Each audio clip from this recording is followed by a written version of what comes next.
தஞ்சை, திருவாரூர், நாகை, மயிலாடுதுறை உள்ளிட்ட மாவட்டங்களில் கனமழைக்கு வாய்ப்புள்ளது. புதுக்கோட்டை, அரியலூர், திருச்சி ஆகிய மாவட்டங்களிலும் கனமழை பெய்யும் என சென்னை வானிலை ஆய்வு மையம் தெரிவித்துள்ளது.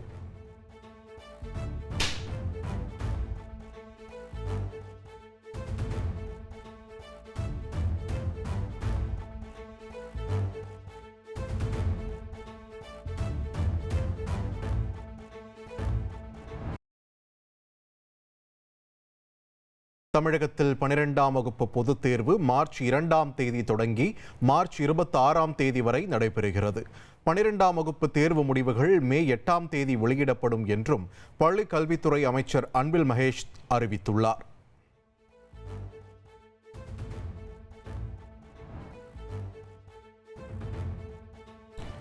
பத்தாம் வகுப்பு பொதுத் தேர்வு மார்ச் 11ஆம் தேதி தொடங்கி ஏப்ரல் 6ஆம் தேதி வரை நடைபெற உள்ளது. 10ஆம் வகுப்பு பொதுத் தேர்வு முடிவுகள் மே 20ஆம் தேதி வெளியிடப்படும் என்றும் அமைச்சர் அன்பில் மகேஷ் கூறியுள்ளார்.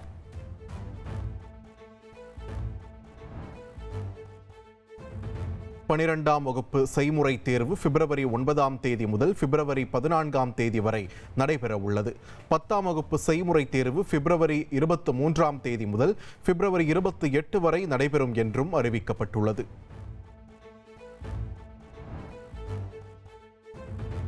முதல் முறையாக இந்த ஆண்டு கணக்கு பதிவியல் தேர்விற்கு மாணவர்கள் கால்குலேட்டர் கொண்டு செல்லலாம். மாணவர்களின் நீண்ட நாள் கோரிக்கையை ஏற்று அனுமதி அளிக்கப்படுவதாக அமைச்சர் அன்பில் மகேஷ் அறிவித்துள்ளார். கோவையில் கல்லூரி மாணவி கூட்டு பாலியல் வன்கொடுமை செய்யப்பட்ட சம்பவத்தில் 3 பேரை போலீசார் சுட்டுப் பிடித்தனர். 7 தனிப்படைகள் அமைத்து தீவிரமாக தேடி வந்த நிலையில் துடியலூர் அருகே குணா, கருப்பசாமி, காளீஸ்வரன் ஆகியோரை சுட்டுப் பிடித்தனர்.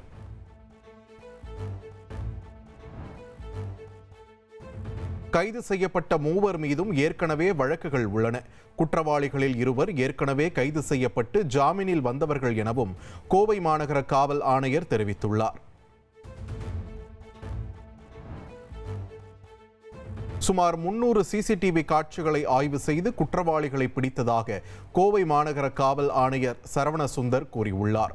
கைதான 3 மது அருந்திவிட்டு குற்றச்செயலில் ஈடுபட்டுள்ளதாகவும் விளக்கமளித்துள்ளார். பாதிக்கப்பட்ட மாணவி நலமாக இருப்பதாகவும் கவுன்சிலிங் அளிக்கப்படுவதாகவும் கோவை மாநகர காவல் ஆணையர் சரவணசுந்தர் தெரிவித்துள்ளார். ஆபத்து காலங்களில் காவலன் செயலியை பொதுமக்கள் பயன்படுத்த வேண்டும் என்றும் அவர் வேண்டுகோள் விடுத்துள்ளார்.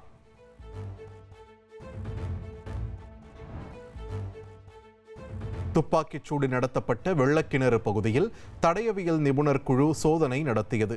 இரத்த மாதிரிகள், செருப்பு, கண்ணாடி போன்றவற்றை போலீசார் சேகரித்துள்ளனர்.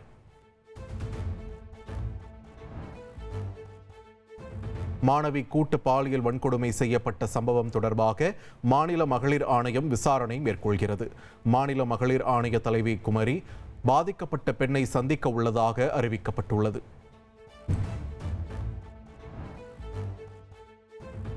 கோவையில் பாதிக்கப்பட்ட பெண் குறித்து எந்த தகவலையும் வெளியிட முடியாது என்று மகளிர் ஆணைய தலைவர் குமரி விஜயா தெரிவித்துள்ளார். பாதிக்கப்பட்ட பெண்ணிற்கு கவுன்சிலிங் வழங்கப்பட்டு வருவதாகவும் குற்றவாளிகளுக்கு கடுமையான தண்டனைகள் வழங்கப்படும் என்றும் கூறியுள்ளார். கோவை இளம்பெண்ணுக்கு நிகழ்ந்த துயரம் மனிதத்தன்மையற்றது என முதலமைச்சர் மு.க.ஸ்டாலின் கண்டனம் தெரிவித்துள்ளார். கைது செய்யப்பட்டுள்ள குற்றவாளிகளுக்கு அதிகபட்ச தண்டனையை விரைந்து பெற்றுத்தர காவல்துறைக்கு உத்தரவிட்டுள்ளதாகவும் முதல்வர் கூறியுள்ளார். மாணவி கூட்டு பாலியல் வன்கொடுமை சம்பவத்தை கண்டித்து கோவையில் அதிமுக மகளிர் அணி சார்பில் கண்டன ஆர்ப்பாட்டம் நடைபெற்றது. ஆர்ப்பாட்டத்திற்கு இடையே அதிமுகவினர் பெண்களுக்கு பெப்பர் ஸ்ப்ரே வழங்கினர். கோவை மாணவி வன்கொடுமை சம்பவம் தமிழகத்திற்கு மிகப்பெரிய தலைகுனிவு என்று நாம் தமிழர் கட்சி தலைமை ஒருங்கிணைப்பாளர் சீமான் தெரிவித்துள்ளார். பெண்களுக்கு எதிரான குற்றங்கள் தொடர்ந்து நடப்பது வேதனை அளிப்பதாகவும் அவர் கூறியுள்ளார். நாகை மீனவர்கள் 31 பேரை கைது செய்த இலங்கை கடற்படையின் அத்துமீறிய செயலுக்கு அதிமுக பொதுச் செயலாளர் இபிஎஸ் கண்டனம் தெரிவித்துள்ளார். மீனவர்களை மீட்க நடவடிக்கை எடுக்க வேண்டும் என்றும் மீனவர்களின் குடும்பத்தினருக்கு தேவையான உதவிகளை வழங்க வேண்டும் என்றும் வலியுறுத்தியுள்ளார். தமிழகம் முழுவதும் வாக்காளர் பட்டியல் சிறப்பு தீவிர திருத்த பணிகள் தொடங்கின. வீடு வீடாக சென்று விண்ணப்பங்கள் விநியோகிக்கப்படுகின்றன. பீகாரின் வளர்ச்சி தேசிய ஜனநாயக கூட்டணியின் கீழ் மட்டுமே சாத்தியம் என்று பிரதமர் நரேந்திர மோடி தெரிவித்தார். பீகார் தேர்தலில் 20 ஆண்டு சாதனைகளை முறியடிப்போம் என்று நமோ செயலி மூலம் பீகார் பெண்களுடன் உரையாடிய போது கூறினார்.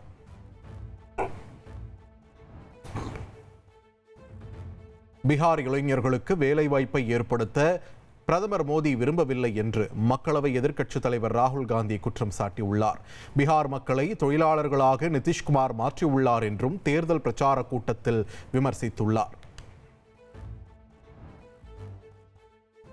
பீகார் மாநிலம் கயா நகரில் மத்திய அமைச்சர் ஜே.பி. நட்டா பிரம்மாண்ட ஊர்வலம் சென்றார். முதலமைச்சர் நிதிஷ்குமார் மீண்டும் ஆட்சி அமைப்பார் என்றும் ஜே.பி. நட்டா தெரிவித்தார்.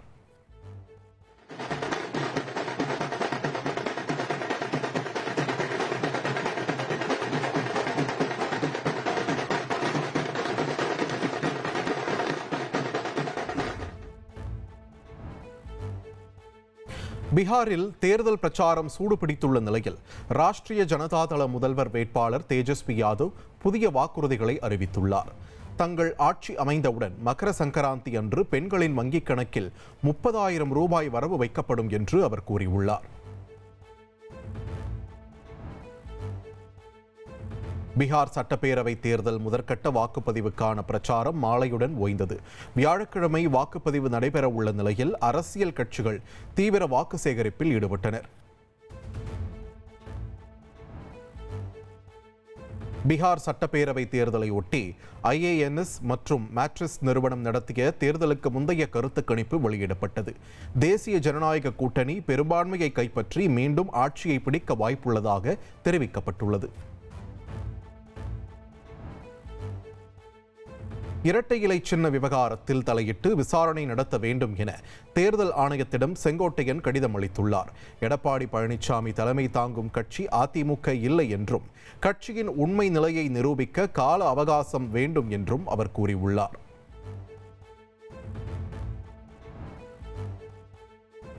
அதிமுக பொதுச் செயலாளர் எடப்பாடி பழனிசாமி தலைமையில் மாவட்ட செயலாளர் கூட்டம் புதன்கிழமை நடைபெறுகிறது. இதற்காக 82 மாவட்ட செயலாளர்களுக்கு அழைப்பு விடுக்கப்பட்டுள்ளது. தேர்தல் ஆணையத்திற்கு செங்கோட்டையன் எழுதியுள்ள கடிதம் குறித்தும் விவாதிக்கப்பட இருப்பதாக தகவல் வெளியாகியுள்ளது. தாவேக பொதுக்குழு கூட்டம் மாமல்லபுரத்தில் புதன்கிழமை நடைபெற உள்ளது. அடையாள அட்டையுடன் வந்தால் மட்டுமே பொதுக்குழு கூட்டத்தில் அனுமதி அளிக்கப்படும் என்றும் அறிவிக்கப்பட்டுள்ளது. சேலம் மாவட்டம் வாழப்பாடி அருகே பாமக எம்எல்ஏ அருளின் கார் மீது தாக்குதல் நடத்தப்பட்ட சம்பவம் பரபரப்பை ஏற்படுத்தியுள்ளது. கற்கள் உள்ளிட்ட ஆயுதங்கள் கொண்டு தாக்கியதில் அருளுடன் சென்ற ஆதரவாளர்கள் காயமடைந்துள்ளனர்.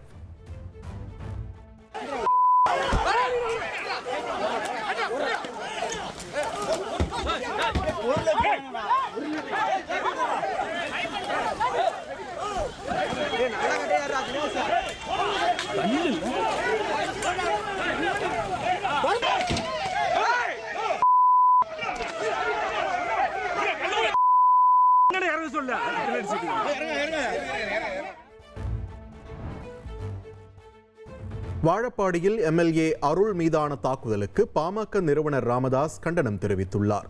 அன்புமணி மோதல் போக்கை உருவாக்குகிறார் என்றும் குற்றம் சாட்டியுள்ளார். கலவரத்திற்கு எம்எல்ஏ அருளே காரணம் என்று பாமக வழக்கறிஞர் பாலு குற்றம் சாட்டியுள்ளார். எம்எல்ஏ அருளை குண்டர் சட்டத்தில் கைது செய்ய வேண்டும் என்றும் வலியுறுத்தியுள்ளார். பாமக எம்எல்ஏ அருள் மீதான தாக்குதல் சம்பவத்திற்கு முன்பாக மோதல் சம்பவத்திற்கு காரணமான சிசிடிவி காட்சி வெளியாகியுள்ளது. வாழப்பாடி அருகே துக்கம் விசாரிக்க சென்ற இடத்தில் காரை நிறுத்தக்கூடாது என்று கூறிய நபரை போலீசார் முன்னிலையில் அருள் ஆதரவாளர்கள் தாக்கியது சிசிடிவியில் பதிவாகியுள்ளது.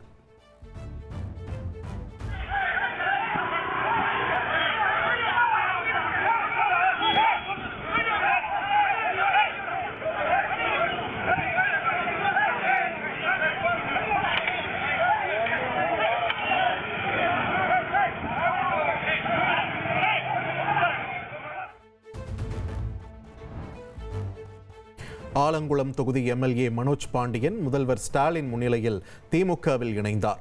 தலைமைச் செயலகத்தில் சபாநாயகர் அப்பாவுவை சந்தித்து எம்எல்ஏ பதவியை ராஜினாமா செய்வதாக கடிதம் வழங்கினார். திமுகவில் இணைவதற்கு முன்பு ஓபிஎஸ்ஸிடம் தொலைபேசியில் சொல்லிவிட்டுதான் வந்ததாக மனோஜ் பாண்டியன் தெரிவித்துள்ளார். ஓபிஎஸ் மீது இன்னும் மரியாதை உள்ளதாகவும் கூறியுள்ளார். திமுகவில் இணைந்த ஆலங்குளம் எம்எல்ஏ மனோஜ் பாண்டியனின் ராஜினாமா கடிதம் சட்ட விதிப்படி இருப்பதால் ஏற்றுக்கொள்வதாக சபாநாயகர் அப்பாவு தெரிவித்தார்.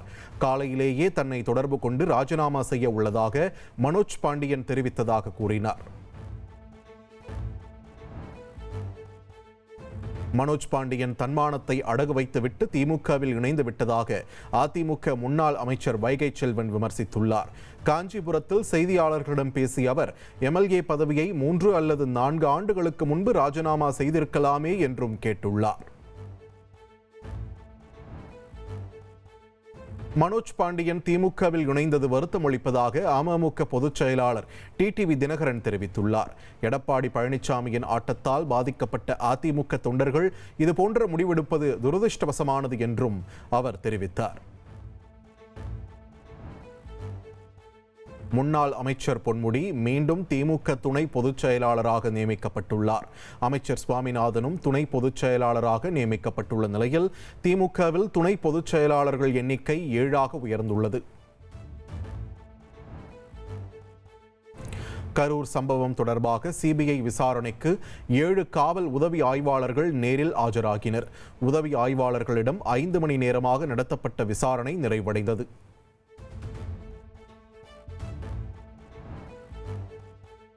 சத்தீஸ்கர் மாநிலம் பிலாஸ்பூரில் சரக்கு ரயில் மீது பயணிகள் ரயில் மோதி பயங்கர விபத்து ஏற்பட்டுள்ளது. 5க்கும் மேற்பட்ட பெட்டிகள் தடம் புரண்ட நிலையில் 8 பேர் உயிரிழந்துள்ளனர்.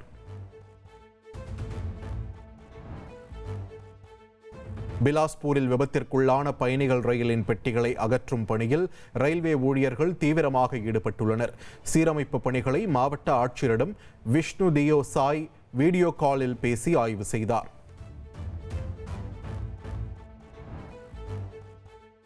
ஆசிய கோப்பை தொடரில் சர்ச்சையான வகையில் கொண்டாட்டத்தில் ஈடுபட்டதால் பாகிஸ்தான் வீரர் ஹாரிஸ் ராவ் 2 ஒருநாள் போட்டிகளில் விளையாட ஐசிசி தடை விதித்துள்ளது.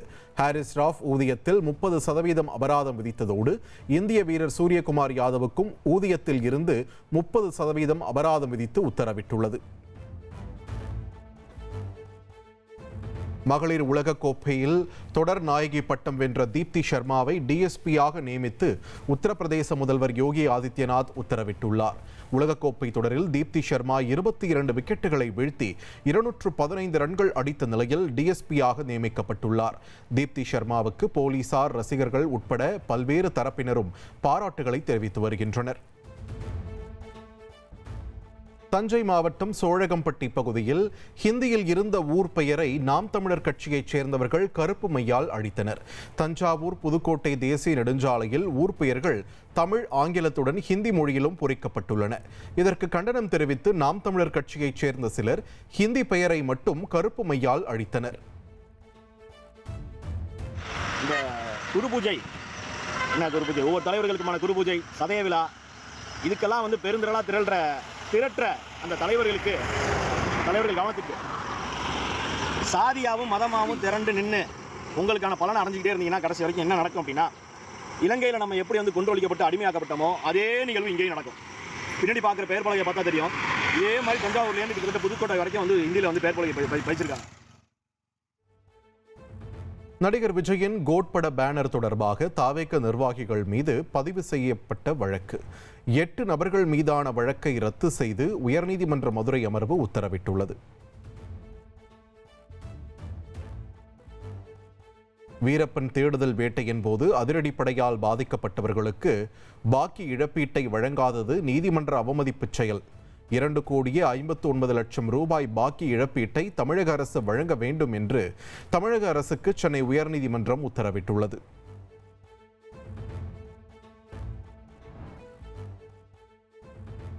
சென்னையில் திரை பிரபலங்களான த்ரிஷா, விஷால், மணிரத்னம் வீடுகளுக்கு வெடிகுண்டு மிரட்டல் விடுக்கப்பட்டுள்ளது. சோதனையில் புரளி என தெரிய வந்துள்ள நிலையில் இமெயில் மூலம் மிரட்டல் விடுத்த நபர் யார் என்பது குறித்து விசாரணை நடத்தி வருகின்றனர். சென்னை நுங்கம்பாக்கத்தில் உள்ள சிபிஐ அலுவலகத்திற்கு வெடிகுண்டு மிரட்டல் விடுக்கப்பட்டுள்ளது. சிபிஐ அலுவலகத்தில் வெடிகுண்டு நிபுணர்கள் மற்றும் மோப்பநாய் உதவியுடன் போலீசார் சோதனை மேற்கொண்டனர்.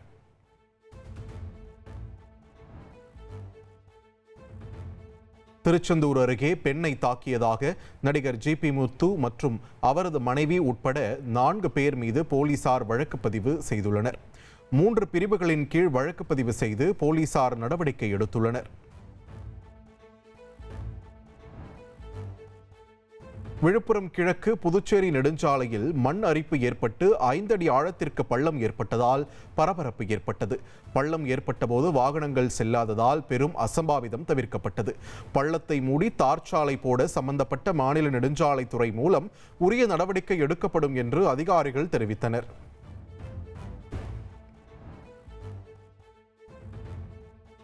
திண்டுக்கல் மாவட்டம் ஒட்டன்சத்திரம் பகுதிகளில் போதிய மழை இல்லாததால் 1000 ஏக்கரில் நடவு செய்த தக்காளி பயிர்களில் வைரஸ் நோய் தாக்குதல் பாதிக்கப்பட்டுள்ளது.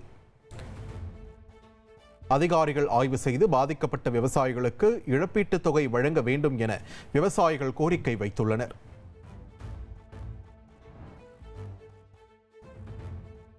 ஜாய் கிறிசல்டா அளித்த புகாரின் அடிப்படையில் மாதம்பட்டி ரங்கராஜ் மீது நடவடிக்கை எடுக்க வேண்டும். சென்னை காவல் ஆணையருக்கு மாநில மகளிர் ஆணையம் கடிதம் அனுப்பியுள்ளது.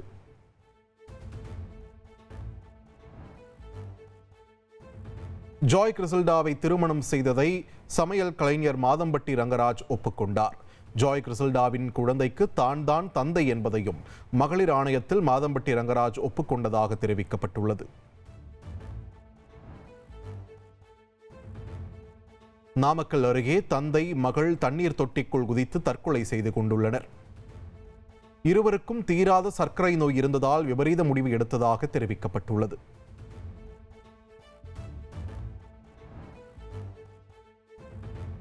தோனியின் வாக்குமூலத்தை பதிவு செய்ய வழக்கறிஞர் ஆணையர் நியமித்த உத்தரவு சரி என்று சென்னை உயர்நீதிமன்றம் உத்தரவிட்டுள்ளது. ஐபிஎல் சூதாட்டத்தில் தொடர்பிருப்பதாக பேசிய ஓய்வு பெற்ற ஐஏஎஸ் அதிகாரிக்கு எதிராக தோனி தொடர்ந்த வழக்கில் சென்னை உயர்நீதிமன்றம் கருத்து தெரிவித்துள்ளது.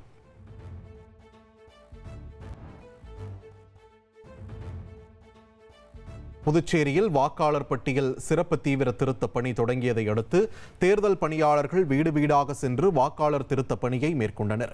டிசம்பர் 4ஆம் தேதி வரை இந்த சிறப்பு திருத்த பணி நடக்க உள்ள நிலையில் டிசம்பர் 9ஆம் தேதி வரைவு வாக்காளர் பட்டியல் வெளியிடப்படும் என்றும் அதில் ஆட்சேபனை மற்றும் உரிமை கோரல் ஜனவரி 8ஆம் தேதி வரை பெறப்படும் என்றும் தெரிவிக்கப்பட்டுள்ளது. பிப்ரவரி 7ஆம் தேதி இறுதி வாக்காளர் பட்டியலும் வெளியிடப்பட உள்ளது.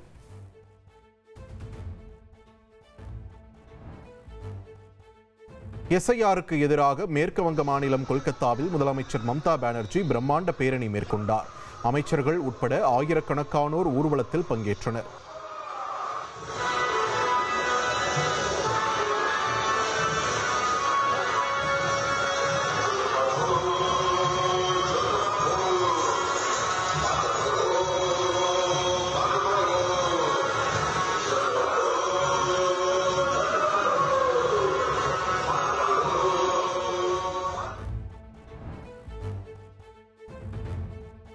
மகாராஷ்டிர மாநிலம் புனேவை அடுத்த ஷிரூர் தாலுகா பகுதியில் உள்ள பெம்பெர்கெட் கிராமத்தில் 13 வயது சிறுவனை கொன்ற ஆட்கொல்லி சிறுத்தை பிடிபட்டது.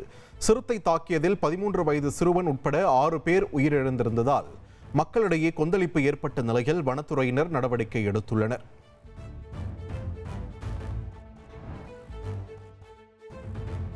முன்னாள் துணை அதிபர் டிக் செனே மறைவு அமெரிக்காவுக்கு பேரிழப்பு என்று ட்ரம்ப் தெரிவித்துள்ளார். டிக் செனே மறைவை தொடர்ந்து வெள்ளை மாளிகையில் அரைக்கம்பத்தில் அமெரிக்க கொடி பறக்க விடப்பட்டுள்ளது.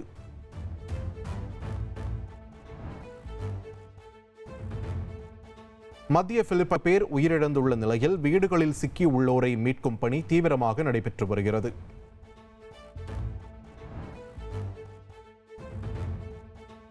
பிலிப்பைன்ஸில் கால்மேகி புயலால் கனமழை பெய்து கடும் வெள்ளப்பெருக்கு ஏற்பட்டுள்ளது. ஏராளமான வாகனங்கள் நீரில் அடித்துச் செல்லப்பட்ட காட்சிகள் வெளியாகியுள்ளன.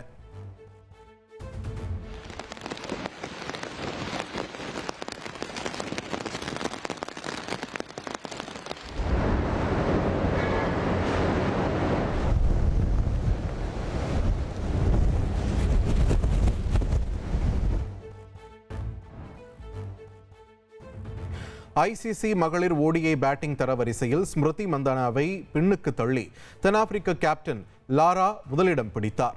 814 புள்ளிகளுடன் முதலிடத்திற்கு முன்னேறினார்.